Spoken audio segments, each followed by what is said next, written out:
जब शिक्षा की बात आती है तो सबसे पहले बात आती है सबसे प्राचीन सेंटर इंडियन सब कॉन्टिनेंट में जो ही पाकिस्तान में है वो है तक्षशिला। तो तक्षशिला फिर आती है चर्चा कि जो भारत का जो कैपिटल था जो पूरे इंडियन सब ड्यूरिंग मौर्यन पीरियड वो है पाटलिपुत्र। और उस समय गुप्त काल में कुमार गुप्त के समय में नालंदा विश्वविद्यालय स्थापित किया जो कि अपने विश्व स्तर पर प्रसिद्धि को पाया।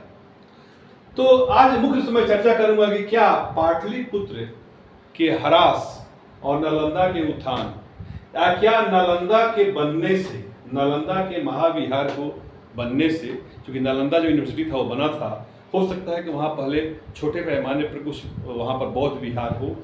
तो नालंदा का जो महाविहार है, तो नालंदा महाविहार जो कुमार गुप्त के टाइम में बना, तो उस समय जिसकी चर्चा उस समय फाहियान नहीं करता है, क्योंकि फाहियान 414 में चला गया और 413 का टाइम है शुरुआत होने का नालंदा का, तो नालंदा की चर्चा नहीं करता है।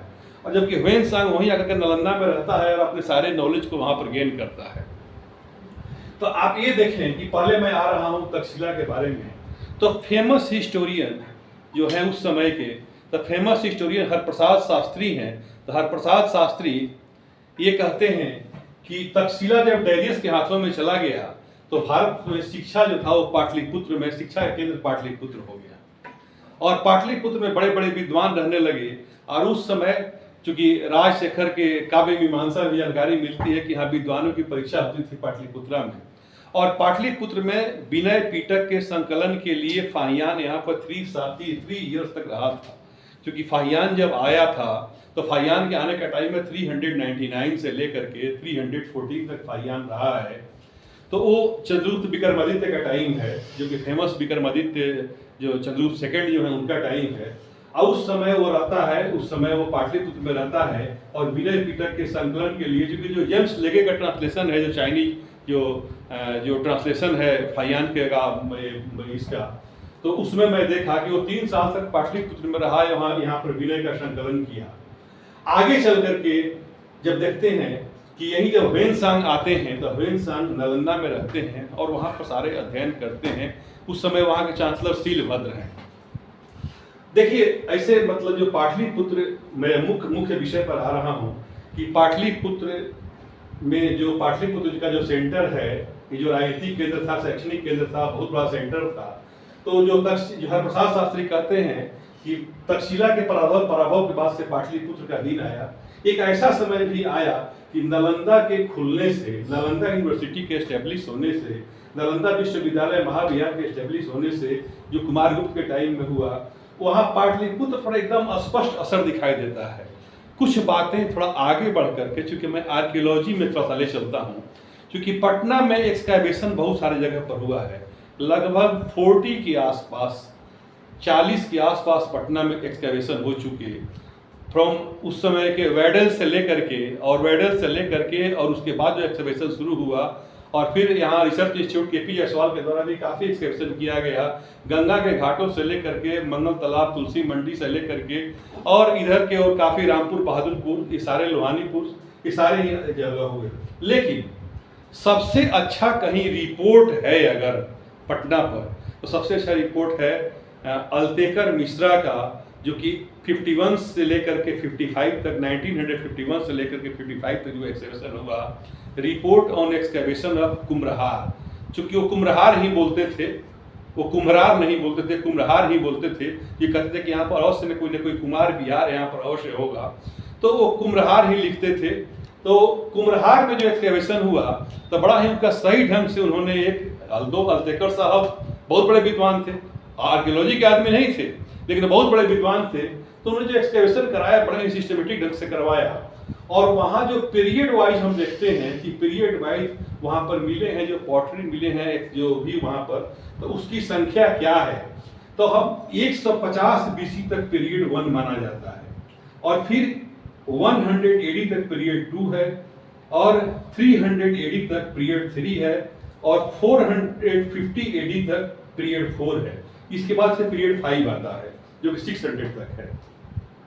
तो हम ये देखते हैं कि वहाँ पर जो भी पॉटरी है, जो भी मतलब जो भिक्षु जो भी रहते हैं, तो भिक्षुओं के लिए यूज करने के लिए जो भी सामान है, तो वो जो भी पॉटरी है, वेयर है, मृदभांड है, तो मृदभांडों की संख्या कितनी है? तो 150 BC तक जो मृदभांड की संख्या है वह 153 मिली है अल्तेकर साहब के एक्सकैवेशन के समय। ऐसे टुकड़े वगैरह बहुत मिल गए होंगे, जो भी होंगे, लेकिन जिसका कि उनके बुक में भी, और मैं अपने बुक में भी चर्चा किया हूँ कि उनके बुक में जो दिया हुआ है कि प्रॉपर जो स्केच बनाया हुआ है 153 का है। ये जो दूसरा जो समय है आप कह रहे हैं कि 100 AD तक, इस समय संख्या 218 है। ये 100 AD का भी मैं चर्चा कर रहा हूँ, यहाँ पर 218 है। अब एक चीज देखते हैं कि जो पीरियड 1 का जो लेयर 7 है, ये लेयर 7 है, यहीं पर राख का परत मिला है। तो कहीं ना कहीं उस समय अशोकाराम के विध्वंस होने का टाइम यही है।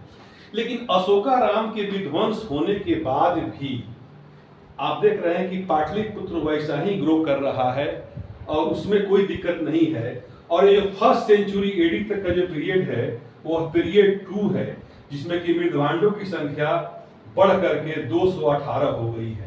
तो ये संख्या भी कहीं ना कहीं इंडिकेट कर रहा है कि उस समय ग्रोथ हो रहा है, उस समय ग्रोथ हो रहा है। यहाँ पर अशोकाराम खत्म हो जाता है। उसके बाद अशोकाराम के विध्वंस के पश्चात वहां पर कई विहार बनते हैं, कई ट्रेंच लिए गए अल्तेकर साहब के द्वारा। अभी के मिश्रा वहां समय उस समय जो भी आर्कियोलॉजिस्ट थे, तो एक टीम थी जिसमें कि पटना यूनिवर्सिटी के लोगों ने वहां पर एक्सकर्शन कराया। पहले स्टूलर के द्वारा हुआ था, बाद में अल्तेकर साहब ने किया। तो वहां पर देखते हैं कि 218 की संख्या है, ये जो मृदभांड है उसकी संख्या है। यहाँ पर एक टर्निंग पॉइंट है, ये फर्स्ट सेंचुरी ही टाइम है, कनिष्क का टाइम है। और कनिष्क पाटलिपुत्र पर आक्रमण करता है, कनिष्क पाटलिपुत्र पर आक्रमण करता है, वैशाली पर आक्रमण करता है। और इसके पीछे दो ही मकसद है कि एक तो वैशाली से बुद्ध का कटोरा ले जाना, और दूसरा कि पाटलिपुत्र से अश्वघोष को ले जाना। अश्वघोष बहुत बड़े विद्वान थे और अश्वघोष ही जो चौथा बुद्धिस्ट काउंसिल हुआ था उसके वाइस प्रेसिडेंट थे। तो अश्वघोष के जाने का असर अवश्य पड़ता है, क्योंकि अगले पीरियड जो पीरियड 3 है उसमें संख्या घट करके 69 हो जाती है। लेकिन इस समय कोई मृदभांडों के गुणवत्ता में गिरावट नहीं आई है ये 69 में। अब जो देख रहे हैं कि यहाँ पर जो पीरियड जो 4 है, यही 4 का जो पीरियड है, इस समय नालंदा विश्वविद्यालय की स्थापना होती है कुमारगुप्त के टाइम में 413 में। 413 में नालंदा विश्वविद्यालय शुरू होता है और पाटलिपुत्र जो अपना शैक्षणिक चमक दमक लिए हुए था वो ट्रांसफर हो जाता है। यहाँ पर मृदभांडों की संख्या 80 दिखाई देती है, लेकिन इसके गुणवत्ता में, इसके क्वालिटी में काफी गिरावट है। दूसरे जो बौद्ध विहार हैं कि अभी तक हम देख रहे थे कि जिसमें कि पूरे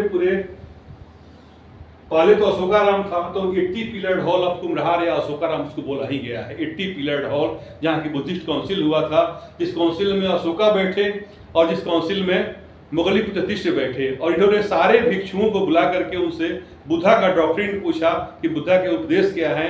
और इसके आधार पर दूसरे धर्म से आए हुए, सेक्ट से आए हुए थे, उन लोगों को बाहर कर दिया गया और जो थेरवादी थे उनको रख लिया गया। तो यहाँ तो इसका कुछ नहीं 80 पिलर्ड हॉल, तो इसमें तो सुसा और एक रत्न से तुलना करता है पारियान उस समय की बातों को। यहाँ पर इसका तो अलग ही है, जो खासकर जब महाराज पैलेस की बात आई तो उस समय वो सुसा के रत्न से तुलना किया था। लेकिन जो आगे चलकर जो देख रहे हैं कि जो यहाँ पर जो देख रहे हैं कि सेकेंड सेंचुरी, यहाँ पर फर्स्ट सेंचुरी एडी में जो पीरियड सेकेंड है, और सेकेंड से थर्ड में आने पर यहाँ पर अश्वघोष चले जाते हैं, तो अवश्य रूप से शैक्षणिक केंद्र के रूप में जो पाटलिपुत्र है उस पर असर पड़ता है, क्योंकि उतने बड़े विद्वान चले गए।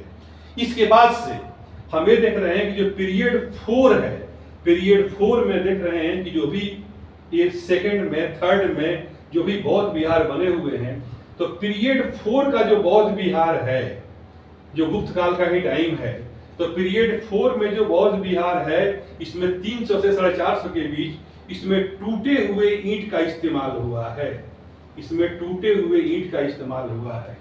और 450 के बाद 450 के बाद से जो भी बौद्ध विहार है उसमें एक भी सही ईंट का इस्तेमाल नहीं हुआ है, एक भी सही ईंट का इस्तेमाल नहीं हुआ है। तो टूटे हुए ईंट का इस्तेमाल होना है पीरियड 4 में, एक भी सही ईंट नहीं मिलना है पीरियड 5 में, और मृदभांडों का इस तरह से क्वालिटी में गिरावट आना ये इंडिकेट कर रहा है कि कहीं ना कहीं नालंदा यूनिवर्सिटी एस्टेब्लिश होने से पाटलिपुत्र की शैक्षणिक गतिविधि सब प्रभावित हुई है। क्योंकि हमसे कई लोगों ने पूछ दिया है सवाल कि सर क्या नालंदा के खुलने से क्या पाटलिपुत्र की तो अवश्य प्रभावित हुई है। इसका आर्कियोलॉजिकल एविडेंस भी है जो कि मैं आपको दे रहा हूँ। Thank you.